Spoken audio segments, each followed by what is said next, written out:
What's up guys, Ryan with the MXG channel. Told you all I'd keep you updated on any new drops this year for models or anything like that, and we got one today. This one is all about the looks. It's the 2023 Husqvarna Heritage Edition. Let's check it out.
Now, the only difference I see from that video is white plastics that have a blue and yellow stripe, a blue seat, a yellow front number plate. I think that's going to be it for the looks.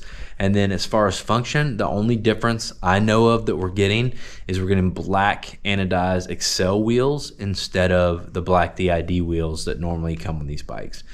So yeah, this is going to be for the guy that really appreciates the Swedish roots of the brand, because that's what this is a throwback to.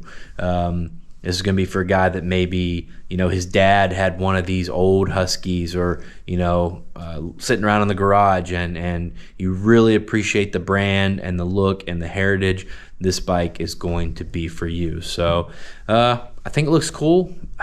I kind of like the regular editions just as well, or better though. So what do you think? Let me know in the comments. I'd love to hear about it. All right guys, see you in the next one.